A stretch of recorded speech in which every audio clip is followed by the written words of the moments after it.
Mission विपक्षी एकता, कांग्रेस को दिखाना होगा बड़ा दिल। क्षेत्रीय दलों के साथ निभानी होगी बड़े भाई की भूमिका, तभी विपक्षी एकता की नैया होगी पार।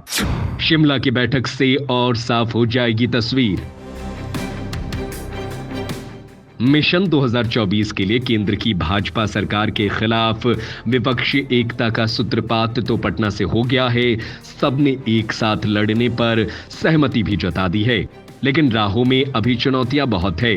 राजनीतिक गलियारों में इसको लेकर कई कयास लगाए जा रहे हैं कि आगे क्या होगा, क्या आगे भी सहमति बन पाएगी।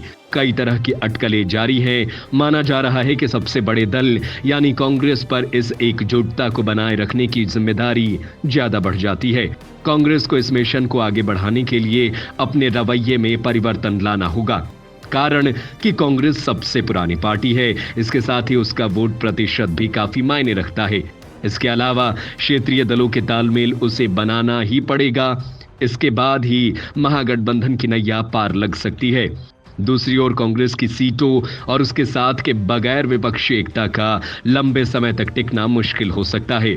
ऐसे में इस वजह से विपक्षी दलों की शिमला बैठक काफी महत्वपूर्ण है, क्योंकि वहां मोटे तौर पर सीटों को लेकर बात आगे बढ़ेगी। विपक्षी एकजुटता की ट्रेन बगैर क्षेत्रीय दलों को महत्व दिए आगे नहीं बढ़ पाएगी।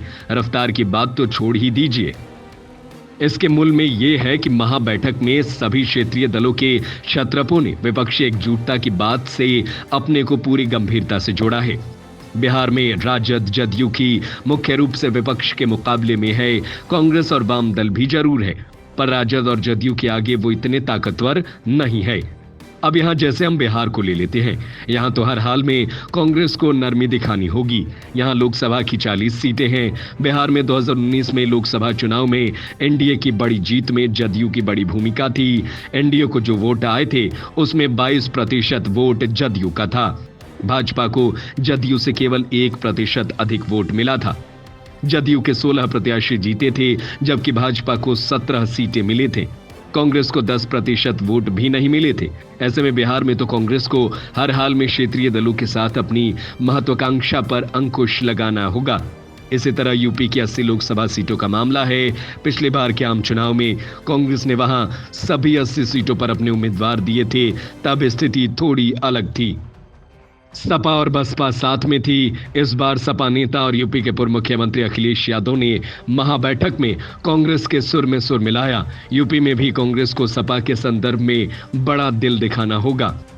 बंगाल में भी तृणमूल के साथ कांग्रेस को एडजस्ट करना है। महाराष्ट्र में विपक्षी एकजुटता की इस मुहिम में शरद पवार और उद्धव ठाकरे साथ में है, इसलिए वहां भी कांग्रेस को बहुत ज्यादा सोचना संभव नहीं हो पाएगा। झारखंड में भी क्षेत्रीय दल है। दूसरी ओर कांग्रेस उन राज्यों में तो पूरी इत्मीनान के साथ है जहां क्षेत्रीय दल की मौजूदगी नहीं है, इसीलिए वहां उसे अपनी सीटों को लेकर कोई परेशानी नहीं है। परंतु जिन राज्यों में क्षेत्रीय दल हैं, वहां के लिए वो अलग अलग नीति पर काम कर रही है। कांग्रेस के राष्ट्रीय अध्यक्ष मल्लिकार्जुन खड़गे ने इस पर अपनी स्पष्ट राय भी दे दी है। शिमला की बैठक में अलग अलग राज्यों में सीटें किस किस तरह से तय होंगी, इस पर मंथन के साथ नीतिगत निर्णय सार्वजनिक हो सकता है। कुल मिलाकर कांग्रेस के कंधे पर क्षेत्रीय दलों के तालमेल बनाने की जिम्मेदारी होगी, तभी जाकर ये विपक्षी एकजुटता की नैया पार लग सकती है।